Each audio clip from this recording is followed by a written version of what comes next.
तो यह है ब्रूटो की एपिसोड नंबर 51। एपिसोड 50 इसमें हम कवर नहीं करेंगे क्योंकि एपिसोड 50 पूरी रिकैप के ऊपर बेस्ड है, तो इसीलिए हम स्टोरी को कंटिन्यू करेंगे एपिसोड 51 से।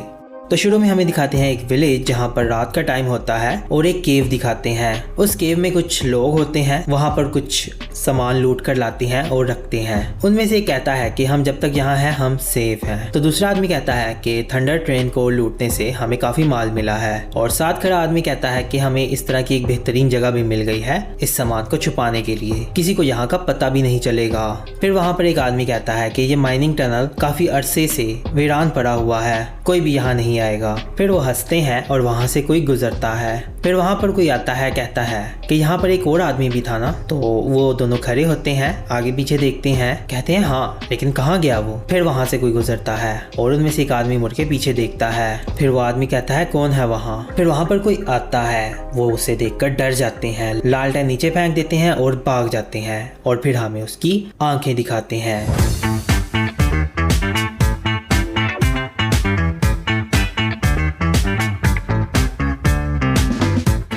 आज है ब्रूटो का बर्थडे। ब्रूटो जा रहा है अपने फ्रेंड्स के साथ। वो रुकते हैं, मुड़कर देखते हैं तो फिर वो आदमी कहता है मैंने सुना है कि इनका मिशन सक्सेस रेट 100% है और वो हमसे छोटे भी हैं। मुझे लगता है कि हम में और उनमें काफी फर्क है। फिर दूसरा लड़का बोलता है हाँ ऐसा ही होगा। ये सुनकर ब्रूटो को थोड़ा बुरा लगता है। फिर वो मुड़ते हैं, मुड़कर देखते हैं। उनमें से कहता है माफ करना, हमारी बातों से तुम्हें बुरा तो नहीं लगा। दूसरा लड़का कहता है कि हम बस जेलस हो रहे थे तो हमें इग्नोर करो। और फिर से उसे तंग करते हैं। फिर उनमें से कहता है कि काश मैं होकागे का बेटा होता।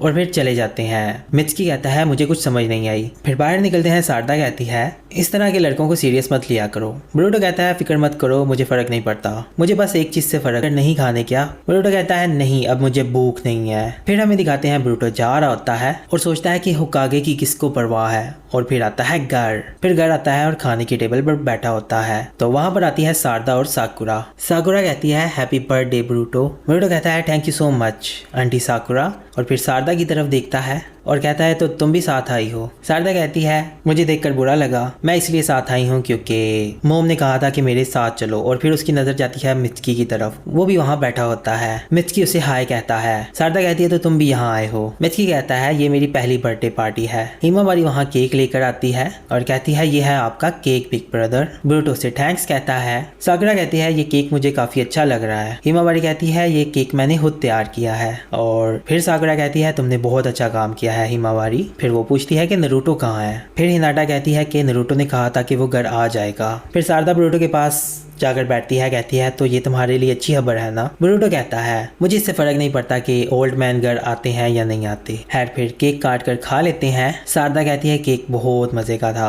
फिर ब्रूटो वहाँ बैठकर जूस पी रहा होता है और सैड होता है। मित्सुकी कहता है तुम। हिनाटा जाती है, जाकर फोन उठाती है और फिर उससे कोई उसके हस्बैंड के बारे में बात करता है। और फिर हिनाटा कहती है ठीक है मैं समझती हूँ। ये सब ब्रूटो सुन रहा होता है और उसे बहुत बुरा लग रहा होता है। फिर वो जाता है अपने कमरे में और लाइट ऑफ करके बैठ जाता है। फिर कोई डोर नॉक करता है। फिर उसके रूम में आती है सारदा। फिर ब्रूटो थोड़ा खुश होता है, कहता है मुझे ऐसा ही लगा था कि ये स्टूपिड ओल्ड मैन नहीं आएंगे, वैसे भी मुझे कोई इतनी उम्मीद नहीं थी कि वो यहाँ होंगे। सारदा कहती है कोई इमरजेंसी हो सकती है जिस वजह से वो नहीं आए क्योंकि वो होकागे हैं। ब्रूटो कहता है हाँ कुछ ऐसा इंपॉर्टेंट होगा कि लॉर्ड होकागे मेरी बर्थडे पर नहीं आ सके। नीचे साकुरा और हिनाटा भी खड़ी होकर बातें सुन रही होती हैं। फिर हमें दिखाते हैं ब्रूटो जा रहा होता है और बहुत उदास होता है और उसे याद आता है कि रात को वो देखता है कि उसके रूम में गिफ्ट पड़ा होता है और उस पर सॉरी लिखा होता है और वो गिफ्ट नारुतो की तरफ से होता है। ब्रूटो से उठाकर फेंकने वाला होता है लेकिन नहीं फेंकता। ब्रूटो कि हाँ ठीक कह रही हो। और उसे याद आता है कि कल रात को जब नारुतो घर आया था तो नारुतो कहता है सॉरी हिनाटा, मैं बस अभी घर आया हूँ। और गिरने लगता है।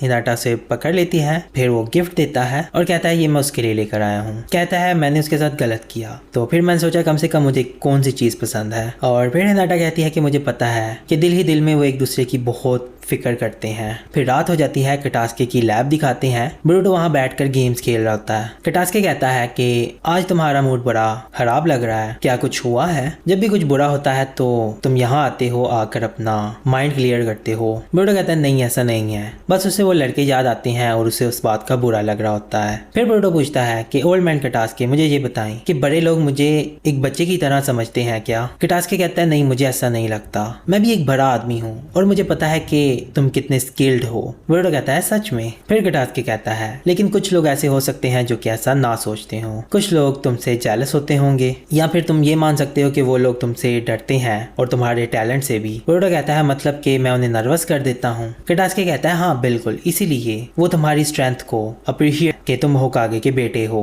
बोरुटो कहता है मैं होकागे का बेटा हूँ लेकिन इसमें मेरा क्या कसूर है। वैसे भी इस तरह के स्टूपिड डैड किसको चाहिए जो कि अपने बेटी की बर्थडे पर भी नहीं आते। किटास्की कहता है हर कोई एक न एक दिन चीजों को समझ ही जाता है। एक दिन वो तुम्हारी ट्रू पावर देख लेंगे और जब वो वक्त आएगा। बोरुटो फिर गेम खेल रहा होता है और कहता है कि काश वो वक्त अभी आ जाए। फिर किटास्की कहता है ये लो, मुझे माफ करना कि मैं लेट हो गया लेकिन ये बर्थडे गिफ्ट है। बोरुटो कहता है अच्छा थैंक यू। वैसे ये क्या है, क्या ये कोई खिलौना है? किटास्की कहता है ये बहुत काम की चीज है, ये मिशन है। फिर हमें दिखाते हैं बोरुटो घर आता है, हिमावारी उसका वेलकम करती है और फिर बोरुटो पूछता है तुम क्या कर रही हो? हिमावारी कहती है अब मेरा भी बर्थडे आने वाला है। डैड काम में इतने बिजी थे कि वो तुम्हारे बर्थडे पर नहीं आ सके। कहती है अगर मैं अभी से ही इसकी प्लानिंग करना शुरू कर दूं तो डैड मेरे बर्थडे पर आ जाएंगे। बोरुटो कहता है किसे फर्क पड़ता है कि स्टूपिड ओल्ड मैन आते हैं या नहीं आते। मोम और मैं हम दोनों तुम्हारी बर्थडे के तुम्हें लगता है कि डैड मेरी भी बर्थडे मिस कर देंगे? बोरुटो कहता है नहीं, ऐसा नहीं होगा, मैं वादा करता हूँ कि तुम्हारी बर्थडे के दिन डैड घर आएंगे। ये सुनकर हिमावारी खुश होती है, कहती है सच में? बोरुटो कहता है हाँ फिक्र मत करो। फिर हमें दिखाते हैं बोरुटो और उसकी टीम जाती है कोनोहामारू के पास। बोरुटो कहता है हमें इतनी सुबह सुबह क्यों बुलाया? कोनोहामारू कहता है अच्छा हुआ तुम लोग आ गए, हमारा मिशन है कि हमने कुछ चोरों को पकड़ना है जिन्होंने थंडर ट्रेन को लूटा है। फिर शारदा कहती है तो ये लोग गायब हो गए हैं जब ये ट्रेन को लूट कर गए थे। कोनोहामारू कहता है यहाँ पास में एक माइनिंग टाउन है और वहाँ कोई भी नहीं होता, वहाँ पर कुछ पुरानी माइंस हैं और वहाँ कोई आता जाता भी नहीं है। मित्सुकी कहता है हाँ तो वो चोर वहीं कहीं छुपे होंगे। बोरुटो बड़ा खुश होता है, कहता है आखिर वो है कितने, 10 या 20? शारदा कहती है तुम पढ़ते क्यों नहीं, इसमें लिखा हुआ है 4 थीव्स हैं। बोरुटो कहता है सच में बस 4 हैं तो टाउन के लोग खुद क्यों नहीं उन्हें पकड़ लेते? कोनोहामारू कहता है ऐसा नहीं हो सकता क्योंकि माइंस एक भूल भुलैयों की तरह है। अगर विलेजर्स ने उन चोरों को पकड़ने की कोशिश की तो वो चोर उन भूल भुलैयों का इस्तेमाल करके विलेजर्स पर अटैक कर सकते हैं। तो फिर शारदा कहती है इसीलिए हमें ये मिशन दिया गया है। बोरुटो कहता है तो इस काम के लिए अब हमें वहाँ जाना होगा। बोरुटो कहता है चोरों को पकड़ना बहुत मजे का काम है लेकिन इसमें ज्यादा मजा तब आना था जब ये एक बहुत बड़ी चोरों की ऑर्गेनाइजेशन होती जैसे ब्याकुया गैंग थी। शारदा कहती है आखिर तुम्हें हुआ क्या है, कोई भी मिशन छोटा या बड़ा नहीं होता, क्या तुमने ये चीज सीखी नहीं हागुरुमा का मिशन पूरा करते हुए? बोरुटो कहता है हाँ सही कह रही हो, लेकिन जब तक हम कुछ बड़ा नहीं करेंगे लोग हमें एक्नॉलेज नहीं करेंगे। फिर कोनोहामारू कहता है हम 1 घंटे में निकलेंगे। फिर हमें दिखाते हैं नारुतो को, वो शिकामारू से कहता है कि एक और जगह से हमें कागुया ओत्सुकी के ट्रेसेस मिले हैं। शिकामारू कहता है हाँ और ये तीसरी बार है, तो अब क्या करना है? नारुतो कहता है मैं खुद जाकर उन्हें चेक करूंगा। शिकामारू कहता है मैं तुम पर और ज्यादा बर्डन नहीं डालना चाहता।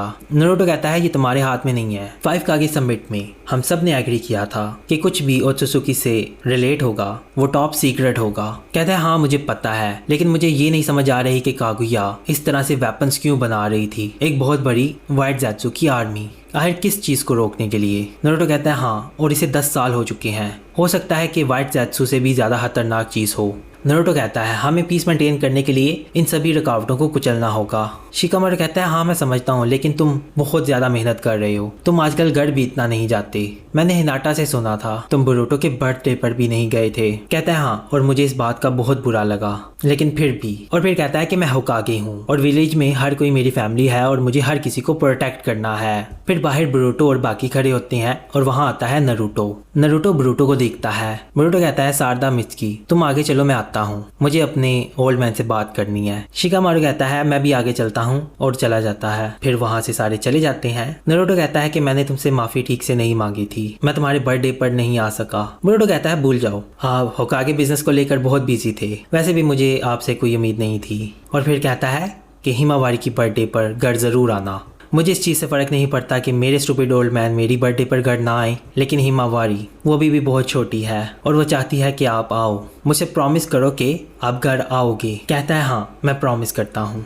फिर बोरुटो कहता है मैं बहुत सीरियस हूँ, अगर आपने अपना ये प्रॉमिस तोड़ा तो मैं कभी आपसे बात नहीं करूंगा। नारुतो फिर उसे देखता है, स्माइल करता है और उसके सर पर हाथ रखता है और फिर बोरुटो उसका हाथ साइड पर करता है और चला जाता है। फिर नारुतो अपने हाथ की तरफ देखता है और फिर स्माइल करता है। फिर हमें दिखाते हैं थंडर ट्रेन, जहाँ पर बोरुटो और उसकी टीम बैठकर जा रही होती है और फिर वो चले जाते हैं माइनिंग टाउन की तरफ। बोरुटो कहता है यहाँ पर तो सिर्फ पहाड़ ही हैं, शारदा कहती है ब्रूटो इस तरह की बातें करना बंद करो। फिर वहाँ एक आदमी के पास जाती हैं। वो आदमी पूछता है तुम लोग हिडनली विलेज से आए हो? कोनोहामारू कहता है हाँ, हम यहाँ पर डाकुओं को पकड़ने के लिए आए हैं। वो आदमी कहता है कि हालात बहुत ही बदल चुके हैं। फिर वो सारे बड़े हैरान होते हैं। फिर जाते हैं जेल में एक आदमी को देखते हैं जो कि बहुत डरा होता है और कांप रहा होता है। उसके पास जाते हैं। कोनोहामारू कहता है ये क्या है? वो आदमी कहता है कि ये उन चोरों में से एक है। तो कोनोहामारू कहता है कि आप सब हमारे बिना ही माइन में जाकर इसे पकड़ लाए। वो आदमी कहता है नहीं, ये तो खुद भागकर हमारे पास चला आया। ये बहुत ही पैनिक था जब ये हमारे पास आया था। हमने इसे सवाल भी पूछे लेकिन हमें इसकी कुछ समझ नहीं आई। फिर कोनोहामारू से पूछता है तुम्हारी गैंग के बाकी लोग कहाँ हैं? वो आदमी नीचे बैठता है, कहता है सब चले गए, सब मर गए, और फिर रोने लगता है। ब्रूटो कहता है सब मर गए? वो आदमी कहता है हाँ, सब के सब मर गए, सबको उस मॉन्स्टर ने मार दिया। फिर हमें दिखाते हैं उस माइन के अंदर वो मॉन्स्टर होता है जो कि सबको मार रहा होता है, और ये आदमी वहां से किसी तरह भाग जाता है। वो आदमी कहता है कि ये कब से ऐसे ही है और हमें इसकी कुछ समझ नहीं आ रही, ये जरूर डर गया है। फिर वो आदमी कहता है मुझे सेफ रखो यहाँ। कोनोहामारू पूछता है ये किस माइन से आया था? वो आदमी कहता है कि मैंने उस माइन के बाहर गार्ड्स को तैनात किया है। कहता है ऐसा भी नहीं है कि हमें इसकी स्टोरी पर यकीन है, लेकिन इसकी वजह से लोग थोड़े बहुत डर गए हैं। कोनोहामारू कहता है मैं समझता हूँ, और फिर अपनी टीम से कहता है कि अब हमारा मिशन चेंज हो गया है, अब हम जाएंगे उस माइन में और पता लगवाएंगे कि वहाँ क्या हुआ था। फिर ब्रूटो उस आदमी से पूछता है कि तुमने आखिर वहाँ देखा क्या? फिर वो आदमी कहता है कि वो आ रहा है हमारे लिए, सफेद वाला, वो हम सब के लिए आ रहा है। फिर कोनोहामारू उसकी बात सुनकर सोचता है, कहता है सफेद वाला। फिर वो जाते हैं माइन की तरफ। तो फिर ब्रूटो कहता है तो अब हमें यहाँ जाना है। मित्सुकी कहता है आखिर ये व्हाइट मॉन्स्टर क्या है? कोनोहामारू भी इसके बारे में काफी सोचता है। शारदा कहती है क्या हुआ? कहता है नहीं कुछ नहीं। ब्रूटो कहता है चलो छोड़ो, चलो अंदर चलते हैं और जो भी है उससे डील करते हैं, और फिर अंदर भागने लगता है। कोनोहामारू कहता है अकेले मत जाओ। कहता है बेशक वो चोर हैं लेकिन पहले हमें उनको वहां से रेस्क्यू करना होगा, इसमें जान भी जा सकती है। ब्रूटो कहता है हाँ, इसीलिए तो हम टाइम वेस्ट नहीं कर सकते। फिर कोनोहामारू भी उसके पीछे जाने लगता है। शारदा कहती है इसके साथ मसला क्या है? फिर वो जाते हैं अंदर। कोनोहामारू कहता है कि ये माइन बहुत बड़ी है। मित्सुकी कहता है लगता है कि ये बहुत गहराई तक जाती है। शारदा वहाँ ब्रूटो से कहती है कि तुम बहुत अजीब हरकतें कर रहे हो आज, मेरा मतलब कि आमतौर पर तुम जो अजीब हरकतें करते हो उससे ज्यादा। ब्रूटो कहता है नहीं ऐसा नहीं है, क्या तुम्हारे और लॉर्ड होकागे के बीच कुछ हुआ है जब तुम वहाँ बात कर रहे थे? कहता है नहीं। फिर आगे से कोनोहामारू कहता है जल्दी चलो नहीं तो पीछे रह जाओगे। फिर शारदा कहती है हम आ रहे हैं, और ब्रूटो से कहती है कि बस करो बड़े हो जाओ, और चली जाती है। ब्रूटो कहता है हाँ, हर कोई मुझे बचा से मैं अपने लिए परेशान नहीं हूँ। कोनोहामारू कहता है हम माइन में बहुत आगे आ चुके हैं। फिर मित्सुकी को वहाँ कुछ नजर आता है और कहता है यहाँ आओ। फिर वहाँ आकर देखते हैं वहाँ पर एक आदमी की बॉडी पड़ी होती है। ब्रूटो कहता है कि क्या ये उन चोरों में से एक है? कोनोहामारू कहता है और वहाँ पर भी एक है। शारदा कहती है इसका मतलब ये है कि ये सारी गैंग मर गई है, उन सभी की बॉडीज वहाँ पर पड़ी होती हैं। मित्सुकी देखकर कहता है कि इन्हें बहुत ही शार्प ब्लेड से मारा गया है। कोनोहामारू कहता है और उन्हें किसी इलेक्ट्रिसिटी से मारा गया है। शारदा कहती है तो एक से ज्यादा निंजा भी यहाँ हो सकता है। कोनोहामारू कहता है मैं यकीन से नहीं कह सकता लेकिन हो सकता है। फिर ब्रूटो कहता है तो वो आदमी व्हाइट मॉन्स्टर का क्यों बोल रहा था? मित्सुकी कहता है शायद इस वजह से ब्रूटो, ये फुटप्रिंट्स को देखो, कोई भागता हुआ अंदर गया है। तो फिर आगे फुटप्रिंट्स देखते हैं जो कि एक बहुत बड़ा फुटप्रिंट होता है। कोनोहामारू कहता है ये बहुत ही बड़े फुटप्रिंट्स हैं। शारदा कहती है तो क्या इस चीज ने उन लोगों को मारा है? मित्सुकी कहता है अगर इस चीज ने उन लोगों को मारा है तो इसका मतलब ये है कि ये बहुत सारे जुत्सु इस्तेमाल कर सकता है। तो फिर ब्रूटो कहता है मतलब कि अंदर एक ऐसा मॉन्स्टर है जो कि इस तरह की चीजें कर सकता है। फिर कोनोहामारू कहता है कि अब लड़ाई के लिए तैयार रहना, अपना फोकस मत खोना। फिर हमें वहाँ पर एक मार्ग दिखाते हैं कागुया का, और फिर अंदर जाते हैं। उन निशानों का पीछा करते हुए अंदर जा रहे होते हैं। फिर वहाँ पर अचानक से फुटप्रिंट्स रुक जाते हैं। शारदा कहती है ये फुटप्रिंट्स यहाँ पर खत्म हो गए। कोनोहामारू कहता है कि ये कोई ट्रैप तो नहीं। फिर दूसरी तरफ हमें दिखाते हैं 3 लोगों की आंखें नजर आ रही होती हैं, और फिर वो आवाज करते हैं।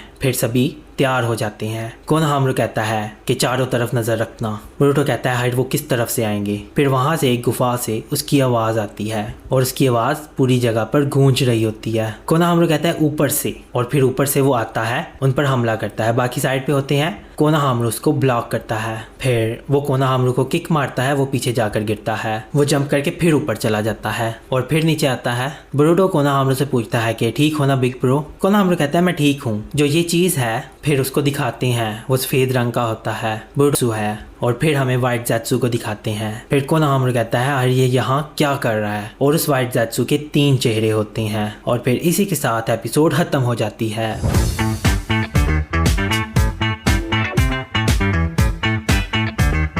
तो आज की ये एपिसोड आपको कैसी लगी? अगर आपको ये एपिसोड पसंद आई है तो इस एपिसोड को लाइक और अपने दोस्तों के साथ शेयर करें और चैनल को सब्सक्राइब भी करें। अब हम मिलते हैं अगली वीडियो में, तो अपना ख्याल रखिएगा।